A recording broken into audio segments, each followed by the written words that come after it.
আসসালামু আলাইকুম রহমতুল্লাহি ওয়া বারাকাতুহু ওয়া মাগফিরাতুহু ওয়া জান্নাতুহু। অনলাইন ক্লাস নবম শ্রেণীর ইসলাম শিক্ষা, ইসলাম ও নৈতিক শিক্ষা প্রথম অধ্যায়ের প্রথম অংশ নিয়ে আমি হাজির হয়েছি আপনাদের সামনে। আলামিন পাবলিক স্কুল অ্যান্ড কলেজ কর্তৃক আয়োজিত অনলাইন ক্লাসে সবাইকে স্বাগত। প্রিয় শিক্ষার্থী এবং আমার ফেসবুক বন্ধুগণ, আমার আজকের আলোচনার বিষয়সমূহ আমি আপনাদের মাঝে উপস্থাপন করব। আমার আজকের আলোচনার বিষয় হচ্ছে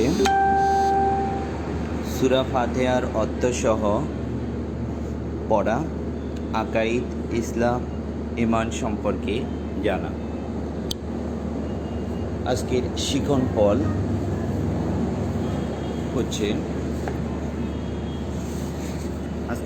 ফলগুলো হচ্ছে যে এই অধ্যায়ে আজকের ক্লাসের মাধ্যমে আমরা জানতে পারবো সূরা ফাতিহার অর্থসহ শুদ্ধভাবে শিখতে পারবো, আকাইদ, ইসলাম, ঈমান সম্পর্কে জানতে পারবো, ঈমানের 7টি মূল বিষয় সম্পর্কে জানতে পারবো।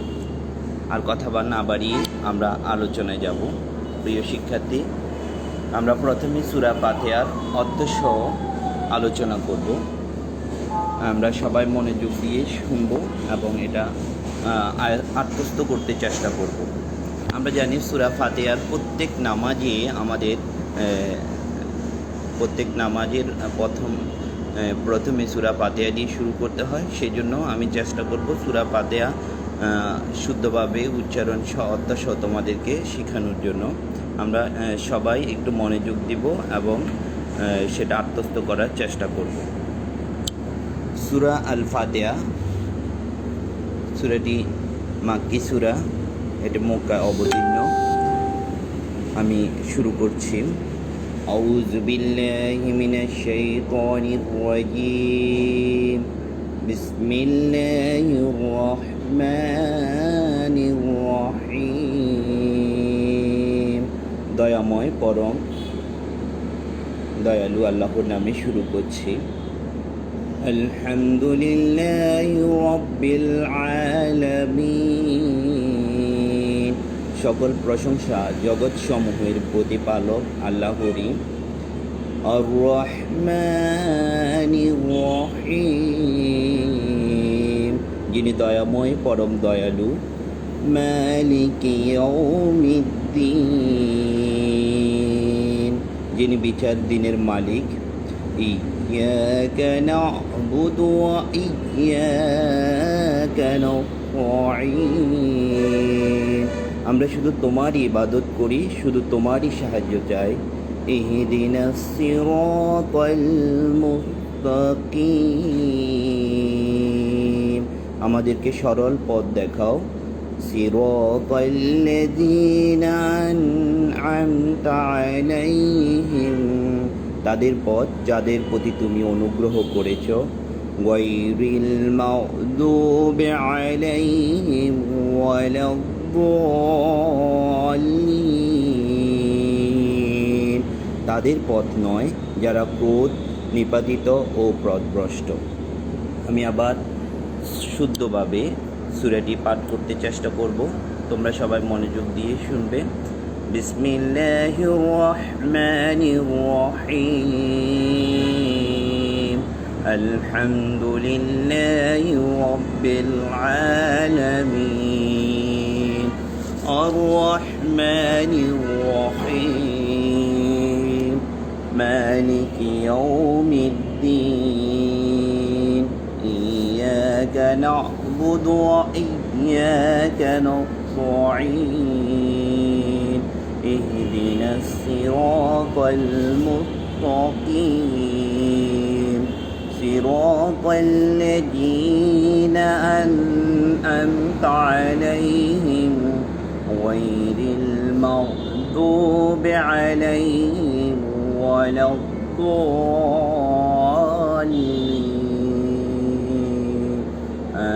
আমিন। সাদাকাল্লাহু মাওলানাল আযীম। প্রিয় শিক্ষার্থী, আমরা এভাবে সূরা ফাতিহা তেলাওয়াত করে নিজে শিখব এবং আমার পরিবারে যারা আছে আমাদের পরিবারের সবাইকে তা পাঠ করে শোনাবো এবং আমরা অবশ্যই শুদ্ধভাবে এটা পাঠ করতে চেষ্টা করব। আসো, আমার এর পরবর্তী আলোচনা হচ্ছে ঈমান, আকাইদ এবং ইসলাম সম্পর্কে। আকাইদ এটি বহুবচন শব্দ, এর একবচন হলো আকিদা। আকিদা অর্থ হচ্ছে বিশ্বাস, আর আকাইদ শব্দের অর্থ হচ্ছে বিশ্বাস মালা। ইসলামের সর্বপ্রথম বিষয় হলো আকাইদ। ইসলামের মূল বিষয়গুলোর উপর মনে প্রাণে বিশ্বাস স্থাপন করাকে আকাইদ বলে। To believe in all the key aspects of Islam, heart and soul is আকাইদ। To believe in all the key aspects of Islam, heart and soul is আকাইদ। যেমন তাওহীদ, রিসালাত, আখিরাত, আসমানি কিতাব ইত্যাদির উপর বিশ্বাস স্থাপন করাকে আমরা আকাইদ বলব। ঈমান, তারপরে আসো ঈমান।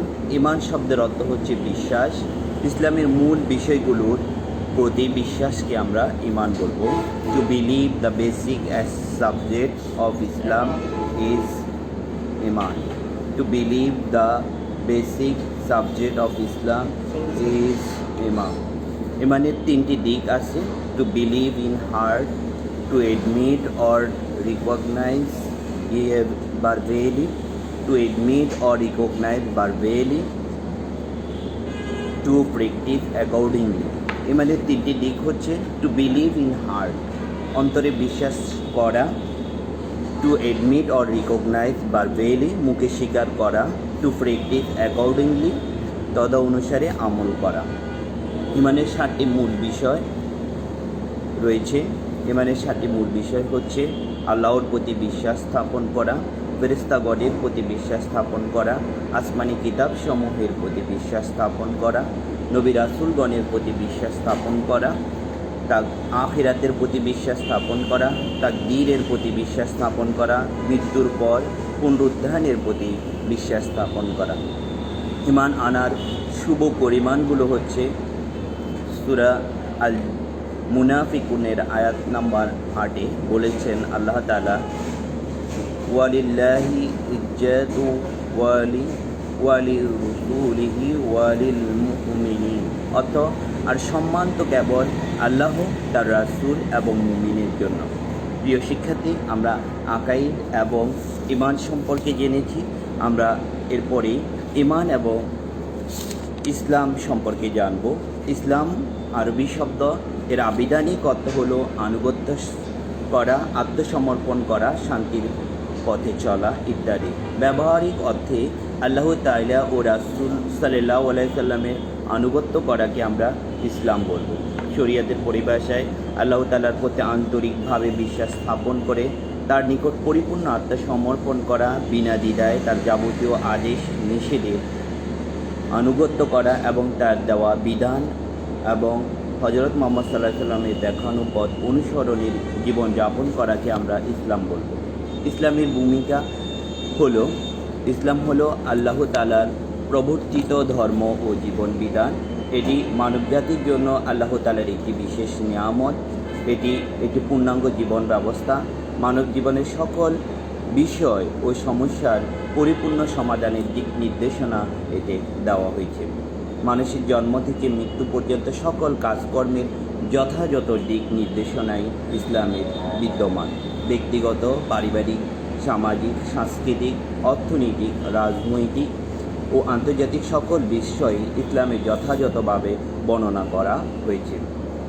ইসলাম শব্দটি সিলমুন মূল ধাতু হতে নির্গত। আমি আবার বলছি, ইসলাম শব্দটি সিলমুন মূল ধাতু হতে নির্গত। সিলমুন শব্দের অর্থ হচ্ছে শান্তি। ইসলাম মানুষকে শান্তির পথে পরিচালনা করে। প্রিয় শিক্ষার্থী, আমরা এরপরে ইসলাম শিক্ষার গুরুত্ব সম্পর্কে জানব। ইসলাম শিক্ষার গুরুত্ব, ইসলাম শিক্ষা হলো ইসলাম সম্পর্কে জ্ঞান লাভ করা। কোনো কিছু বাস্তবায়ন করতে হলে প্রথমে সে সম্পর্কে জ্ঞান লাভ করতে হবে।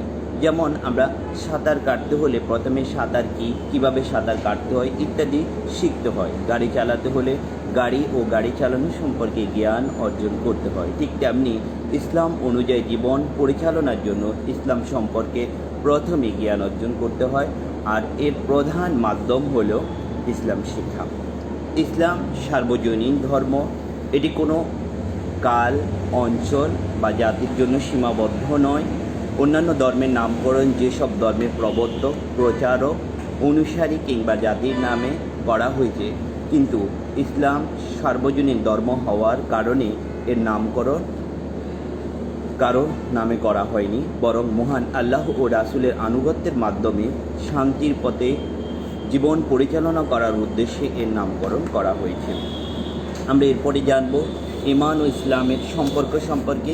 ঈমান ও ইসলাম দুটি অত্যন্ত গুরুত্বপূর্ণ পরিভাষা। ঈমান অর্থ হচ্ছে বিশ্বাস। ইসলামের মূল বিষয়গুলোর প্রতি আন্তরিক বিশ্বাস স্থাপন, মৌখিক স্বীকৃতি ও তথা অনুযায়ী আমল করাকে ঈমান বলা হয়। অন্যদিকে ইসলাম অর্থ আত্মসমর্পণ, আনুগত্য ইত্যাদি। মহান আল্লাহর যাবতীয় আদেশ নিষেধ বিনা দ্বিধায় মেনে নেওয়ার মাধ্যমে তার প্রতি পূর্ণাঙ্গ রূপে আত্মসমর্পণ করার নামই হচ্ছে ইসলাম।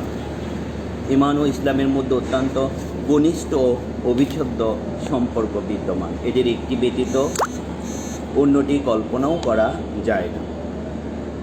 এদের একটি অপরটির উপর গভীরভাবে নির্ভরশীল। ঈমান ও ইসলামের সম্পর্ক গাছের মূল ও শাখা প্রশাখার মতো। ঈমান হলো গাছের শিকড় বা মূল, আর ইসলাম তার শাখা প্রশাখা। মূল না থাকলে শাখা প্রশাখা হয় না, আর শাখা প্রশাখা না থাকলে মূল বা শিকড় মূল্যহীন।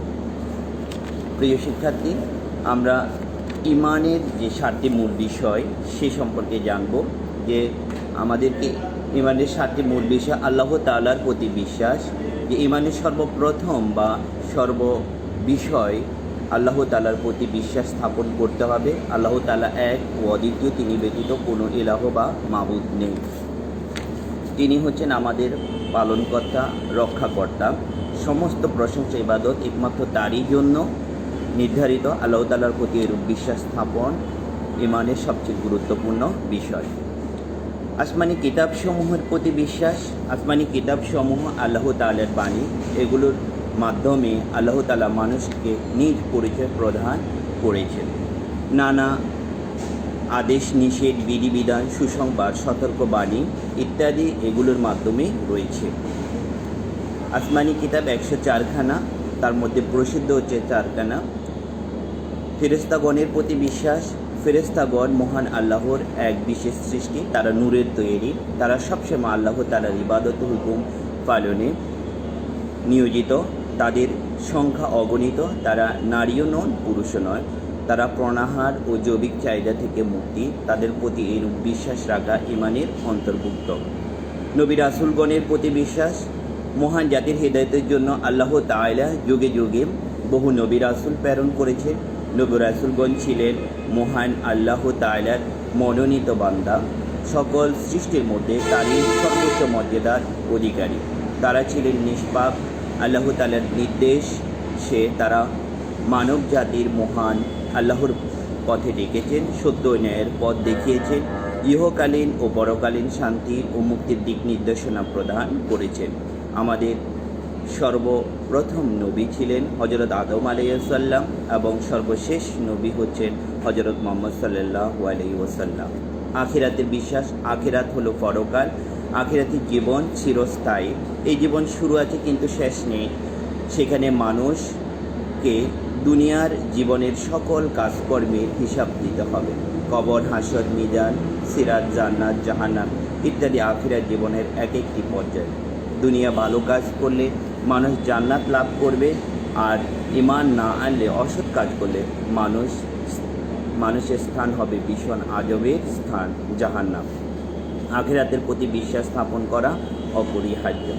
তাকদীরের প্রতি বিশ্বাস। তাকদীর হলো নির্ধারিত পরিমাণ, ভাগ্য বা নিয়তি। আল্লাহ তাআলা মানুষের তাকদীরের নিয়ন্ত্রক। তিনিই তাকদীরের ভালো মন্দ নির্ধারণকারী। মানুষ যা চায় তাই সে করতে পারে না, বরং মানুষ শুধু তার কাজের জন্য চেষ্টা সাধনা করবে। অতঃপর ফলাফলের জন্য আল্লাহ তাআলার উপর ভরসা করবে। যদি চেষ্টা করার পরও কোনো কিছু না পায় তবে হতাশ হবে না, আর যদি পেয়ে যায় তবু খুশিতে আত্মহারা হবে না, বরং সবর, ধৈর্য ধারণ করবে ও শুকর বা কৃতজ্ঞতা আদায় করবে। আর তাকদিরে ভালো মন্দ একমাত্র আল্লাহ তাআলার হাতে। মনে প্রাণে এরূপ বিশ্বাস স্থাপন করার নামই হচ্ছে তাকদিরে বিশ্বাস স্থাপন করা। সর্বশেষ বিষয়টি হচ্ছে মৃত্যুর পর পুনরুত্থানের বিশ্বাস। মৃত্যুর সাথে সাথে মানুষের জীবন শেষ হয়ে যায় না, বরং মানব জীবনে দুই ভাগে বিভক্ত। একটা হচ্ছে ইহকাল আর একটি হচ্ছে পরকাল। ইহকাল হলো দুনিয়ার জীবন আর পরকাল হলো মৃত্যুর পরবর্তী জীবন। আল্লাহ তাআলা মানুষকে মৃত্যুর পর আবার জীবিত করবেন। সে সময় সকল মানুষ হাসরের ময়দানে একত্রিত হবে। আল্লাহ তাআলা সেই দিন বিচারক হিসাবে মানুষের সকল কাজের হিসাব নেবেন, অতঃপর মানুষকে তার ভালো কাজের জন্য পুরস্কৃত করবেন। জান্নাতে ও মন্দ কাজের শাস্তিস্বরূপ জাহান্নামে প্রবেশ করানো হবে। সুতরাং মৃত্যুর পর আমরা সবাই পুনরায় জীবিত হব, এই বিশ্বাস রাখা ঈমানের অপরিহার্য বিষয়। প্রিয় শিক্ষার্থী, আমরা আজকের বিষয়ে আলোচনা করেছি। আজকের বিষয় ছিল আমাদের ঈমান, আকাইদ, ইসলাম সম্পর্কে জানতে পারা এবং ঈমানের 7টি বিষয় সম্পর্কে জানা। আমরা এরপরে আজকের এই আলোচ্য পাঠের শেষে দলীয় যে কাজগুলো আছে সেগুলা আমরা এখন তোমাদেরকে দেখাবো। আমার দলীয় কাজ তোমাদেরকে দিচ্ছি। দলীয় কাজটি হচ্ছে সহি শুদ্ধভাবে অর্থসহ নিজে সূরা ফাতিহা শিখা এবং অপরকে শেখানো। আবার বলছি, সহি শুদ্ধভাবে অর্থসহ সূরা ফাতিহা নিজে শিখা এবং অপরকে শেখানো। ঈমান ও ইসলাম সম্পর্কে শেখা। দলীয় কাজগুলো তোমরা অবশ্যই করতে চেষ্টা করবে। আজকের পাঠের মূল্যায়নের বিষয়গুলো হচ্ছে, আমি তোমাদেরকে এখন দেখাবো। আজকের পাঠের মূল্যায়ন বিষয় আমরা জানতে পারবো যে এই পাঠ শেষে আমরা কি শিখতে পেরেছি। আজকের পাঠের মূল্যায়নের বিষয় হচ্ছে সূরা ফাতিহা অর্থসহ শিখতে চেষ্টা করেছি আমরা। ঈমান, ইসলাম, আকাইদ সম্পর্কে জানার চেষ্টা করেছি। ঈমান ও ইসলামের সম্পর্কে জানতে চেষ্টা করেছি আমরা। ইসলামের 7টি মূল বিষয় সম্পর্কে আমরা জানতে পেরেছি। প্রিয় শিক্ষার্থী, বাড়ির কাজ তোমাদেরকে দিচ্ছি। আজকের পাঠের বাড়ির কাজগুলো তোমরা বাসায় বসে বসে করবে। সেগুলো হচ্ছে টিকা লিখো, আকাইদ, ইসলাম, ঈমান। 2 নম্বর, ইসলাম সার্বজনীন ধর্ম ব্যাখ্যা করো। ইসলাম শিক্ষার গুরুত্ব লিখো। ঈমান ও ইসলাম সম্পর্কে লিখো। ঈমানের 7টি মূল বিষয়গুলো কী কী ব্যাখ্যা করো। প্রিয় শিক্ষার্থী, আমার আজকের পাঠের বিষয়গুলো আমি এখানেই শেষ করব। আমার এই পাঠের মধ্যে যদি কোনো সমস্যা হয়ে থাকে অবশ্যই তোমরা তা কমেন্ট বক্সে কমেন্টের মাধ্যমে জানাবে। আর তোমরা হয়তো জানো, সামনে রমজান মাস আসছে। আমরা সবাই রমজানের যথাযথ বিষয়গুলো পালন করার চেষ্টা করব এবং আমরা রমজান 30টি সাওম পালন করতে চেষ্টা করব। 5 ওয়াক্ত সালাত আদায় করব, জামাতের সাথে সালাত আদায় করার চেষ্টা করব, তারাবির নামাজ পড়তে চেষ্টা করব এবং পবিত্র কোরআন তেলাওয়াত করব আমরা সব সময় এবং কোরআনে খতম করার চেষ্টা করব। সবাই ভালো থাকবে এবং সুস্থ থাকবে, বাসায় থাকবে, নিরাপদে থাকবে এবং বের হলেই মাস্ক পরিধান করবে। ধন্যবাদ সবাইকে। আমি আবারও সালাম জানাই এবং আজকের ক্লাস এখানেই সমাপ্তি ঘোষণা করছি। আসসালামু আলাইকুম ওয়া রাহমাতুল্লাহি ওয়া বারাকাতুহু ওয়া মাগফিরাতুহু।